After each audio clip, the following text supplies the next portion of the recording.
Hello बच्चों, let's read the question. Figure shows the distance time graph of three objects A, B and C.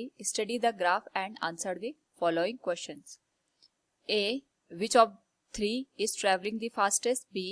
Are all three ever at the same point on the road? C. How far has C traveled when B passes A? And D. How far has B traveled by the time it passes C? Now to answer this question, first we will discuss here the key concept, and here the key concept will be distance time graph. तो जब हम distance time graph को consider करते हैं उससे हमें ये पता चलता है कि यहाँ पे हमारे पास जो पार्टिकल मोशन कर रहा है उसकी वेलोसिटी कितनी है, क्योंकि हमारे पास यहाँ पे डिस्टेंस टाइम ग्राफ का जो स्लोप होता है ये हमें हमेशा स्पीड के बारे में इंफॉर्मेशन देता है. Now according to the question हमसे यहाँ पे डिफरेंट क्वेश्चन पूछे गए हैं. Which of three is travelling the fastest. तो फास्टेस्ट यहाँ पे बताने के लिए हम यहाँ जो ग्राफ दे रखा है उसका स्लोप फाइंड आउट करेंगे. तो अकॉर्डिंग टू द क्वेश्चन हमारे पास यहाँ पे जो बी दे रखा है इसका जो स्लोप है ये थीटा बी के बराबर आएगा. यहाँ पे जो हमारे पास सी पार्टिकल दे रखा है उसका जो यहाँ पे एंगल बनेगा we can say it will be given as theta C, और ए के करस्पॉन्डिंग हमारे पास जो एंगल बनेगा it will be given as theta A. तो तीनों के लिए यहाँ पे अगर हम स्लोप की बात करें तो स्लोप का मतलब होगा टेन थीटा. थीटा की वैल्यू जहां पे ज्यादा होगी उसका स्लोप ज्यादा होगा, और जिसका स्लोप ज्यादा होगा यहाँ पे उस पार्टिकल की जो स्पीड है वो भी ज्यादा होगी. अगर हम कंपेयर करें थीटा ए, थीटा बी और थीटा सी को, तो हमारे पास जो थीटा बी की वैल्यू है वो सबसे ज्यादा है, और अगर थीटा बी की वैल्यू हमारे पास सबसे ज्यादा है तो इसका मतलब ये होगा जो ऑब्जेक्ट बी है इसकी स्पीड यहाँ पे सबसे ज्यादा होगी. So we can say here कि हमारे पास जो ऑब्जेक्ट बी है इसकी जो स्पीड है ये सबसे ज्यादा है, तो यहाँ पे जो ऑब्जेक्ट बी है ये फास्टेस्ट स्पीड को शो करेगा. सो we can say which of three is travelling the fastest. तो B is travelling the fastest. Now according to the second part, are all three ever at the same point on the road? तो answer हो जाएगा no, क्योंकि तीनों अगर हम यहाँ पे ग्राफ को ऑब्जर्व करें तो तीनों का कोई भी कॉमन इंटरसेक्शन पॉइंट नहीं मिल रहा है.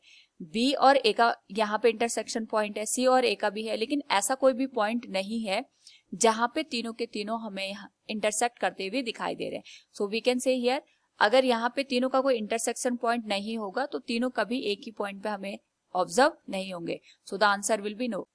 नाउ जो सी पार्ट है उसमें हमसे पूछा गया है how far has C travelled when B passes A. जब बी ए को पास करता है तो जो बी और ए है इनका इंटरसेक्शन पॉइंट ये है. उस पर्टिकुलर केस में हमारे पास जो सी है इसने टोटल कितनी डिस्टेंस को कवर किया होगा ये हमें निकालना है. तो यहाँ पे अगर हम देखें ये हमारे पास सी दे रखा है, यहाँ पे जब ए और बी क्रॉस कर रहे हैं उस पर्टिकुलर केस में जो हमारे पास सी है इसकी जो डिस्टेंस आ रही है वो इस पर्टिकुलर पॉइंट पे आ रही है. It is distance covered by सी.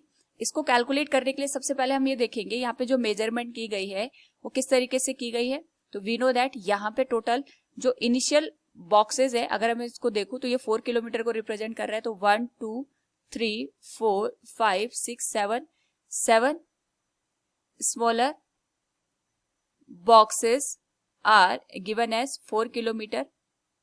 तो हमारे पास यहाँ पे 1 स्मॉलर बॉक्स की अगर हम बात करें it will be given as 4/7 kilometre के बराबर.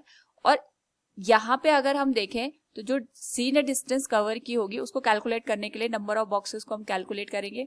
तो 7 यहाँ पे आगे, 8 पे हमारे पास 14 हो जाएंगे, and it will B 15 and 16. ये दो बॉक्स एक्स्ट्रा हैं.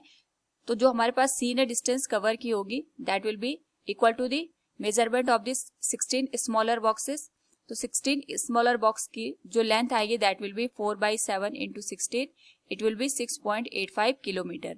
सो from the given question how far has C travelled when B passes A, it will be 6.85 kilometre. Now यहाँ पे जो डी पार्ट है it is asking about how far has B travelled by the time it passes C. कि हमारे पास यहाँ पे B ने कितनी डिस्टेंस को कवर किया होगा by the time it passes C. जब बी सी को यहाँ पे पास करता है उस पर्टिकुलर केस में हमारे पास बी ने टोटल कितनी डिस्टेंस को कवर किया होगा। तो अगर हम यहाँ पे ऑब्जर्व करें, बी और सी इस पर्टिकुलर पॉइंट पे जाके यहाँ पे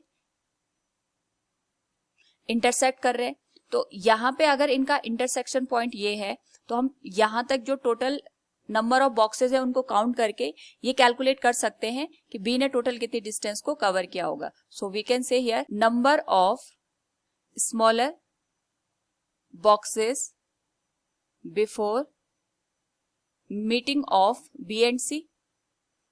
तो जब बी और सी एक दूसरे को क्रॉस करेंगे, उस पर्टिकुलर केस में जो नंबर ऑफ बॉक्सेस आएंगे, अगर हम उनको यहाँ पे कैलकुलेट करें तो 4 जहां पे लिखा था वो तो 7 आ जाएगा, इसमें 2 बॉक्सेस और ऐड हो जाएंगे, दैट विल बी टोटल 9।